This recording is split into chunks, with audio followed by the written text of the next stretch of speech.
Et aujourd'hui, je vous propose d'aller voir le sujet sur l'aïkido. Quelles sont les premières informations qui vous parviennent?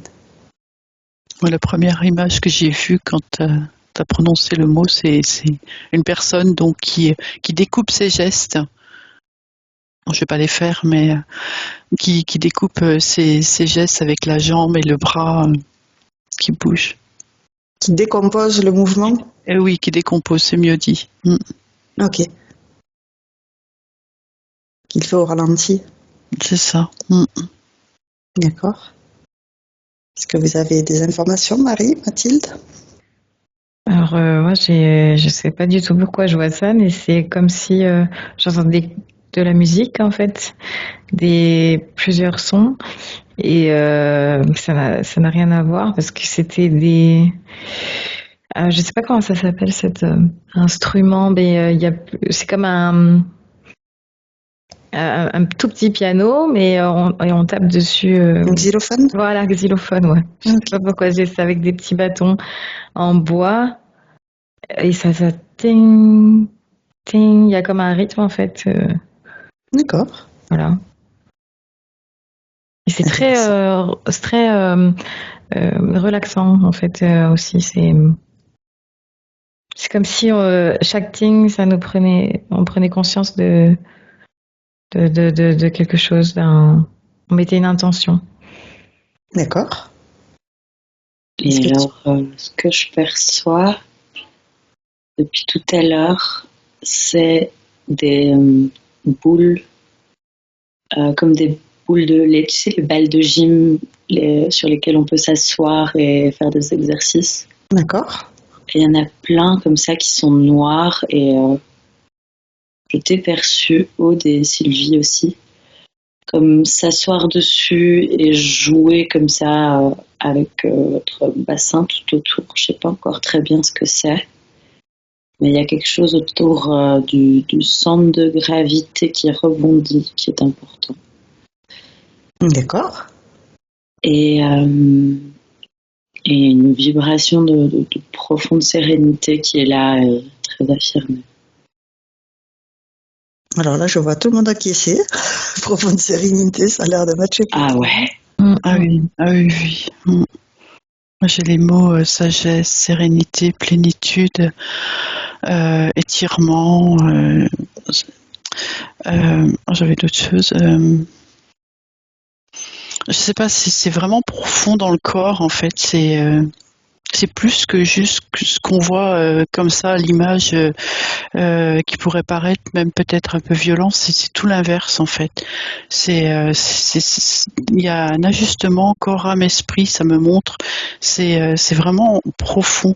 Quand il pose le pied, quand chaque geste, c'est d'une grande profondeur. Donc le mot sérénité, ah oui, il match très très bien. Oui. Tu as d'autres mots, Marie, qui te viennent? Moi, je vois juste comme je perçois l'énergie en fait dans le corps. C'est comme si elle se concentrait vers le centre, et elle devenait très très puissante en fait. Et c'est toutes sortes d'énergie vitale en fait. Il y a vraiment un ensemble de tout. C'est pas juste comment dire. Je sens qu'il y a aussi même une énergie mentale, si je peux dire. En fait, il y a tout. Il y a de la concentration en même temps. C'est vraiment la force vitale en fait, qui est concentrée à l'intérieur et qui se renforce, qui se renforce, qui se renforce. Tu la vois où, cette énergie vitale concentrée à l'intérieur? Sur le tronc. Ok. Plutôt vers le haut ou vers le bas? Les deux, c'est vraiment tout le tronc. D'accord. Et donc, quand c'est mental, ça redescend dans le tronc. En fait, c'est comme si toutes les énergies se concentraient ici. D'accord. Et comme si ça faisait une force, et que, je sais pas, avec tel mouvement, on pouvait sortir une force une force en fait beaucoup plus euh, ciblée. Enfin, j'ai du mal encore à trouver mes mots, mais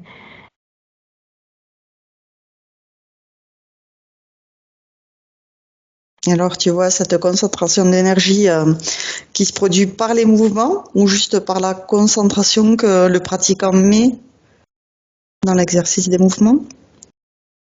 alors c'est les deux. C'est vraiment, c'est comme si tout était, il distribue, enfin il se sert de tout ce qu'il a autour de l'environnement, en même temps de ce qu'il a à l'intérieur, et il concentre tout ça vraiment dans son centre.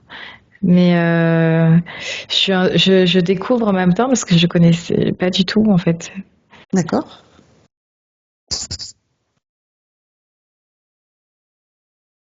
Donc, Mathilde, par rapport à cette balle que tu voyais qui rebondit, le centre de gravité, est-ce que tu as eu de nouvelles informations?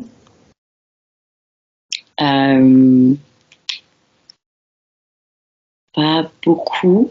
Je vois que ça bounce, il y a quelque chose aussi de...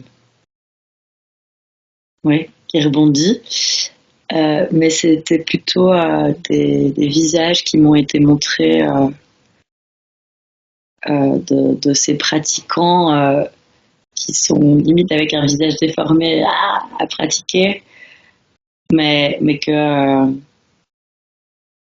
en fait non, ça reste comme très serein à l'intérieur. C'est un peu comme si c'était une façade de l'agressivité du défenseur comme ça. Je sais pas si c'est clair, qui est renvoyé. D'accord. Comme un effet miroir de l'attaque. Il se défend avec l'aïkido. C'est pas entièrement ça, mais il y a de ça. J'entends. Comment? C'est pas entièrement ça, mais il y a de ça. Oui, après t'as dit J'essaie de j'entends. comprendre. D'accord. Je te laisse creuser. Ça marche. Sylvie? Ce que ça montrait, c'est ça, c'est une grande force qui se concentre dans le moment présent. Il est tout attentionné là sur ses gestes, et ça insiste bien sur le moment présent. Ouais. Comme s'il développait une capacité de concentration et d'action. Une hyper-présence. Une hyper-présence. Oui, on perd D'être à ça. l'écoute. Oui. Pardon.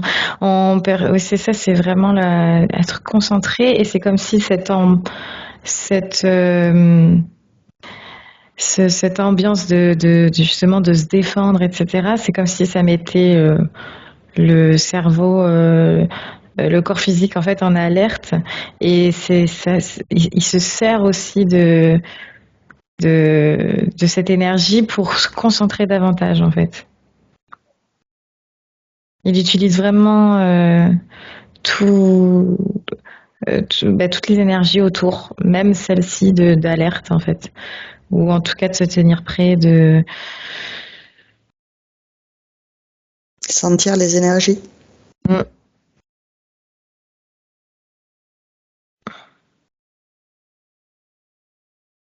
Donc l'inventeur de cette technique s'appelle Morihei Ueshiba. Donc, vous pouvez le faire apparaître sur cet écran.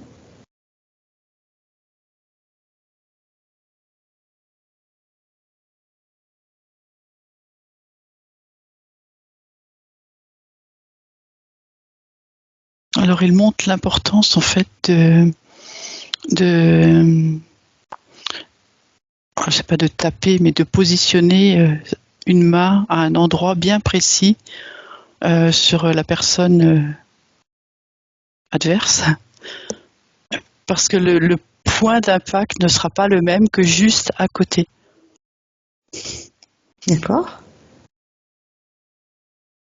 Alors, pour commencer, tu vérifies que dans ton cœur, ça te dit que c'est bien l'inventeur de l'aïkido qui s'est présenté.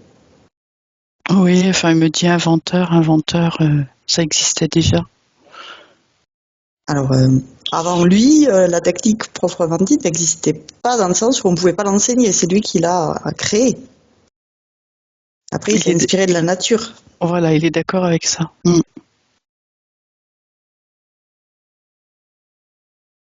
C'est bien lui, oui. Très bien.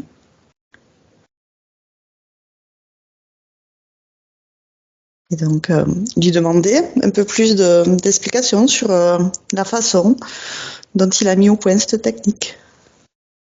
En fait, ça revient à ce que j'ai dit tout au début. Lui, il adore décomposer les gestes. Ouais, c'est exactement ça. Décomposer à fond. Voilà, ouais, c'est ça. Et vraiment montrer l'impact. Il me montre même vibratoirement ce que ça fait si tu touches un endroit ou l'autre à côté. Vibratoirement dans le corps de la personne qui reçoit le coup. Je sais même pas s'il y a des coups. Voilà. Voilà, je vais te dire, il n'y a pas vraiment de coups, mais il y a des prises en main, des techniques très précises où tu ressens le ki, quoi. Ouais, voilà, c'est ça. Et là, il explique en fait que ça fait pas la même chose et la personne va plus ou moins céder en fonction de où elle aura été touchée. Moi, j'y connais rien du tout non plus à l'aïkido. Et effectivement, c'est une technique de défense. C'est pas pour attaquer, c'est vraiment pour te mettre à l'abri. Et donc, en fonction, voilà, c'est ça, c'est ce qu'il explique en fait, de bien attraper, de bien mettre à l'endroit pour renverser la personne et se protéger. Grâce à l'énergie que tu ressens à l'intérieur de toi, de faire le geste juste. C'est ça. Celui qui est très pur et enlevé de toute frioriture. Un geste simple et efficace. Marie, je te vois sourire. Tu as des infos? En fait, il me montre comme un grand espace en fait où il y a des animaux, mais là je vois par exemple il me montre un mouton ou une chèvre, enfin voilà. Et il me dit qu'il y a à apprendre de chacun en fait, de chaque être. D'accord. Et voilà. Et telle façon qu'a cet être de se défendre peut inspirer en fait. Voilà, c'est ça qui me montre. D'accord. C'est vrai que le mouton ou la chèvre, c'est pour ça que ça fait rire. pas trop dans l'attaque, c'est peut-être dans la défense plus, des techniques, des stratégies. Oui, c'est ça, dans la défense, ouais, c'est ça. Mais c'est pour ça que ça me faisait rire parce que quand je pense à ça, je pensais pas vraiment à une chèvre, quoi. Bon. D'accord. C'est original de prendre l'exemple d'animaux herbivores, du coup. Mais c'est comme s'il montrait en fait que cet animal il est plutôt sage et ne cherche pas justement à attaquer. Et que c'était voilà c'est ça, c'est que cet être peut se défendre à sa façon et c'est comme si c'était un peu aussi une de ces comment dire, mais qu'en fait on était, même si on est des êtres qui paraissent plutôt gentils, on peut se défendre aussi, quoi. Je sais pas, c'est pas très clair ce que je suis en train de raconter, mais même le mouton tout doux, il a le droit de se défendre. Voilà, exactement. En fait, c'est ça, c'est pouvoir apprendre à chacun de se défendre, en fait. Mathilde? Moi, il me montre une épée. D'accord. Je crois qu'il y a des armes qui sont utilisées dans l'aïkido. Alors, on apprend à se défendre. Donc, oui, on apprend à se défendre même des armes. C'est ça. Et donc, il revient avec cette notion de défense. Et il dit qu'il faut utiliser les armes vraiment avec parcimonie,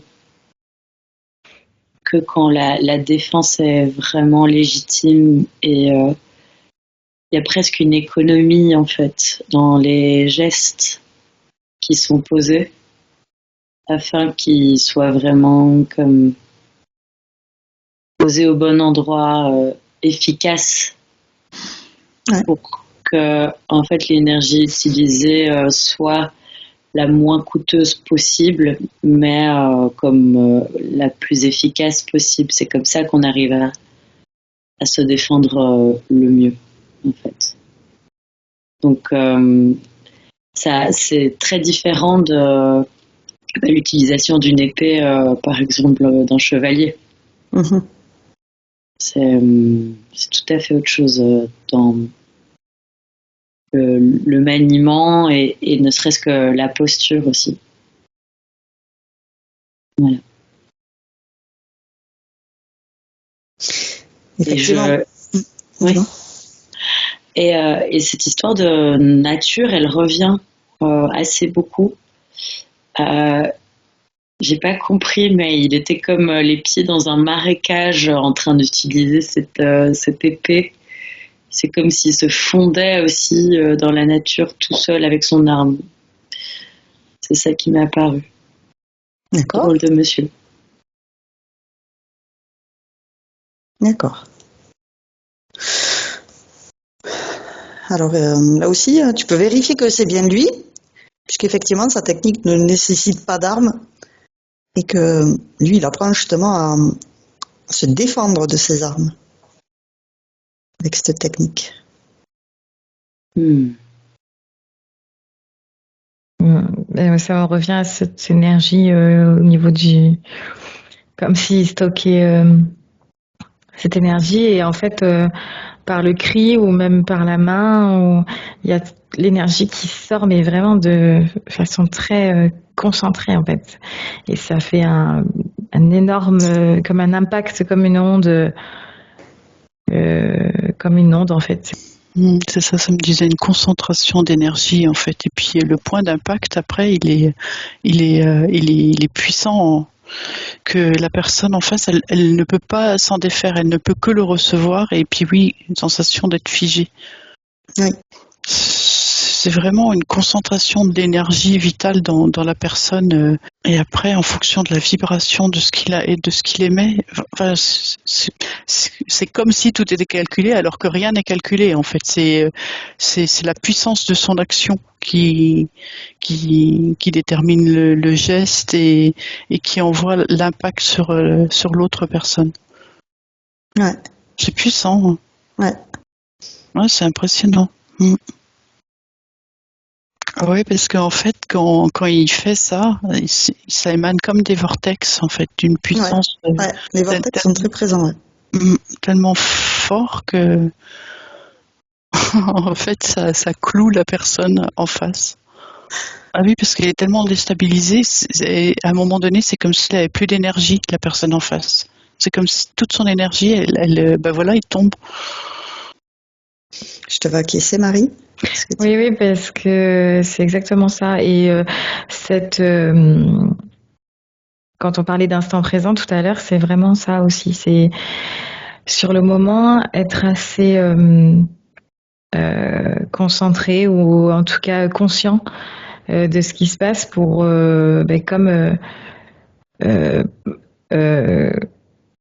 vraiment voilà se concentrer pour attraper pour créer justement ce vortex pour attraper pour déséquilibrer l'autre en fait. Et ça se fait en conscience et c'est pour ça qu'il faut une certaine sérénité aussi. Oui. Pour que ça pas se faire emporter par la panique. Et c'est pour ça que tout à l'heure je voyais la panique de l'attaque était même cette énergie-là était utilisée pour comme si cette panique qui pourrait nous faire n'importe quoi ou qu'on agirait n'importe comment, elle est vraiment retransformer, en fait. C'est comme si on prenait que le positif de ça et on l'a concentré pour que ça soit plus intelligent, de façon à s'en servir plus intelligemment. Ouais. Dans la force mentale, moi, ça me parle vraiment de l'alignement corps, âme, esprit. Je reviens à ça. Il y a vraiment cette puissance-là qui est là, et c'est comme si la personne, elle pouvait presque tout, en fait, avec cette force de puissance et vortex qu'elle développe. Ouais, c'est tout est énergique. Ouais. Mathilde? Alors, il me montre, j'ai quand même l'impression que c'est lui, mais que j'ai mal compris avec ces histoires d'armes. Justement, il s'agit de comme déposer les armes, mais parfois il y en a qui sont utilisées quand on vient attaquer. Oui, quand on nous attaque, on peut utiliser des armes, oui, effectivement. Donc, ouais. Il faut savoir s'en protéger. C'est ça. Des attaques d'armes. Et donc il y a toute une danse en fait pour comme esquiver, mais aussi utiliser en fait cet élan contre la personne. Et comme tu fais les gestes là, c'est toujours en rotation. Ah ben voilà. Donc il y a vraiment une sorte, c'est une sorte d'art martial dansé, mais pas tant que ça, où à chaque fois chaque pas est calculé, mais c'est pas calculé avec la tête, c'est ressenti avec le corps. C'est ça. Ouais. Et donc je vois ça, cette danse à deux, quoi. C'est tout pour le moment. Ok. Est-ce que vous avez d'autres informations, Sylvie? Non. Des infos, Marie? Non, pas plus que ça. Je continue d'observer. D'accord. Et donc, il y a 2 techniques en France. Il y a la technique vraiment japonaise et puis il y a la technique qu'on a occidentalisée. Est-ce que vous avez des infos sur ce qu'il en pense? Il me dit que tout est bon à prendre, mais et en même temps, non. Enfin, que ça peut être intéressant d'aborder cette pratique de la façon occidentale, mais qu'il fallait pas oublier Enfin, il fallait quand même avoir. Ouais, il est plus ou moins d'accord en fait. C'est pas très clair ce qu'il me dit. Ouais, il me dit que c'est plus la forme que le fond, la technique occidentale. Voilà, c'est comme s'il manquait vraiment le fond du. Je t'ai perdu, Marie? Allô, allô? Tu m'entends, Sylvie? Oui, moi je t'entends bien, pas de souci. Mathilde, par contre, on n'entend plus Marie. Est-ce que, par rapport à ce qu'elle disait, vous aviez des infos? Oui. Dis-moi, Mathilde. Il y a un côté, c'est pas grave en fait, ça reste une pratique qui est universelle et c'est pas vraiment à lui en fait quelque part. Mais pas oublier de ce qui compte, c'est, je sais pas comment le formuler, mais il y avait ce thème à nouveau de force intérieure en connexion avec et en harmonie en fait avec des forces extérieures de la nature. C'est ça vraiment qui compte. Et que peut-être que dans la version occidentale, l'accent est moins mis dessus, ou c'est comme si ils n'ont pas entièrement intégré ça, ils n'ont pas compris. D'accord. Célie? Oui, c'est vraiment ça, en fait. Quand tu as posé ta question, il me montrait que lui, il était admiré, en fait, parce que je le voyais lui en tant que grand maître, et puis plein de gens, mais dans la nature, sous des arbres, etc. Et tout plein de personnes qui venaient prendre un cours en fait auprès de lui, et qu'il était admiré et qui lui l'admirait également sa pratique. Il en était quelque part un peu, pas fier, le mot correspond pas, mais c'est un petit peu quand même ça. Et la pratique occidentale, il me montre, c'est comme si on avait coupé en fait, on enlève beaucoup trop de choses. Je rejoins, je crois que Marie disait ça, c'est quand même dommage en fait qu'il n'y ait plus toute la vraie substance avec le cri, le souffle, la pratique. Il insiste quand même que ça devrait être pris dans sa globalité. Après, oui, c'est dommage, mais bon, c'est mieux de faire quelque chose que de rien faire, il dit. Mais voilà. C'est bon, je Déstabilise. vous ai rejoint, oui. Très bien. Est-ce que Mathilde, Sylvie, Oui, vous je la vois. l'apercevez? Oui. Très bien. En tout cas, là, moi, enfin, je sais pas si c'était si tu me posais la question à moi, mais moi, je disais simplement que en lui posant la question pour la pratique occidentale, enfin pas la pratique occidentale, mais cette pratique occidentalisée, il était plus ou moins d'accord en disant que en fait la forme était là, mais pas vraiment le fond. Il manquait des essentiels à la pratique, en fait. Oui. Voilà. Et quand tu parles d'essentiel à la pratique, il pense à quoi? Là, il me renvoie vers ce tronc, le centre énergétique, D'accord. comme si tout n'était pas. Ils utilisent certaines sources énergétiques dans la pratique, mais il y en a certaines qui sont, enfin, en tout cas, ils mettent moins le point là-dessus. C'est plus là, ils se concentrent peut-être plus sur les mouvements que sur le fond vraiment de rassembler l'énergie tout autour pour le recentrer à l'intérieur pour pouvoir la réutiliser derrière. J'ai ça comme info. Ok. Donc j'étais en train de vous dire que il était de constitution assez petite, assez malingre, c'est-à-dire qu'il avait été malade plusieurs fois étant jeune, donc il n'était pas un Golgoth, on va dire. C'était quelqu'un de petit et très svelte, très fin, qui arrivait pourtant à déployer une énergie de dingue. Ouais. Mm. On ressent en fait, il est pure puissance. Lui, la personne, c'est juste je sais pas comment dire, une pure puissance. Et donc il Ouais. a fait sa technique adaptée à sa corpulence. Ça, Oui. ça me remonte le mouton, qu'il Ouais. ne faut pas se fier à l'apparence. Mathilde? J'ai que des images de nature en fait. D'accord. Et à la fois, il y a un monsieur japonais beaucoup plus gros aussi qui se présente. Ouais, c'est comme si presque il peut passer en dessous, quoi. Et cette force tranquille, vraiment, de la nature, de l'eau qui coule tranquillement, et que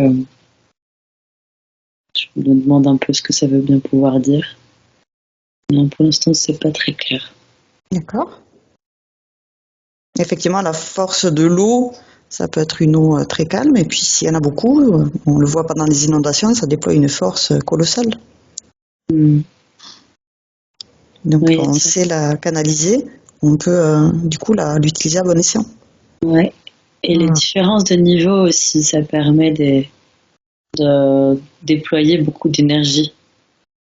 Oui. En même temps, quand tu dis déployer beaucoup d'énergie, c'est en fait qu'il va puiser autour de lui, pas qu'il utilise de ses ressources propres. Il se fatigue pas lui au final.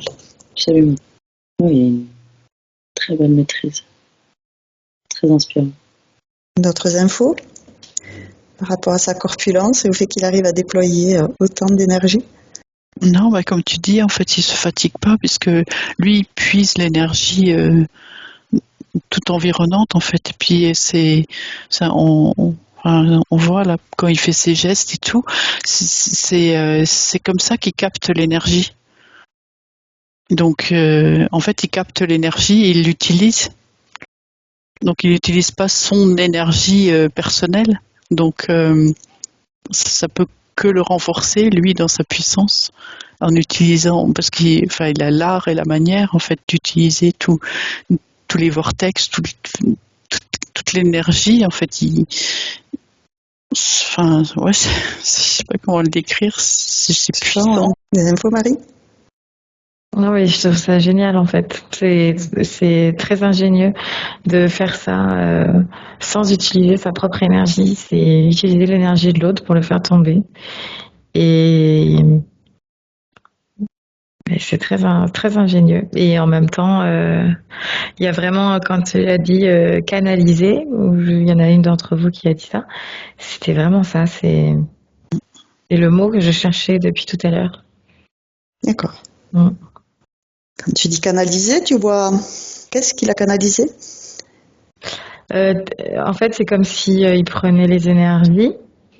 Et il y a de l'adversaire, mais il y a aussi l'énergie tout autour de l'environnement, justement de cette. Tout à l'heure, je parlais de la panique, de l'attaque. Toutes ces énergies-là, il les canalise et c'est comme s'il arrivait à les différencier aussi pour pouvoir ensuite les réunir. C'est ça, c'est et ouais, je vois comme une onde qui arrive. L'onde d'attaque ou voilà, une onde qui prend et qui la canalise comme dans une sphère, comme on a pu voir tout à l'heure là. Et il va alors c'est pas qu'il va la prendre en lui, c'est vraiment il va comme la transformer, la recentrer et pour la ressortir après en fait. D'accord. Ok. Je vois aussi tout ce travail avec la sphère que Marie décrit. Il y a, il joue vraiment avec. Non plus que jouer. Il y a une très grande maîtrise en fait de ses énergies. Et une connaissance du corps physique aussi. Ouais, et qu'il arrive à renvoyer quoi. Mm. Mm. Il y a une vraie sagesse en fait derrière. Une recherche du geste pur. Ok. Est-ce que vous avez de dernières informations ou est-ce qu'on peut clôturer ce sujet? Ça me montre aussi la camaraderie qu'il peut y avoir dans cette pratique-là. Oui. C'est comme si ça dédramatise aussi les situations d'attaque et les situations d'agression. Et en fait, ça me montre la seule fois où j'ai été essayée, c'était il n'y a pas longtemps. Et il y a ce truc de, en fait, je te regarde en souriant et je suis à 1 centimètre de te luxer l'épaule, mais je le fais pas. Et il y a cette confiance-là aussi qui est très saine entre les individus. Oui.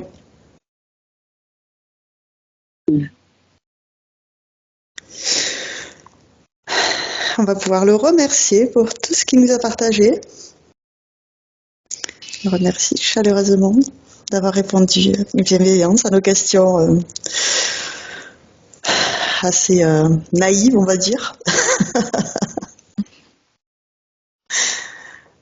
Et donc, on va pouvoir refermer tous ces écrans.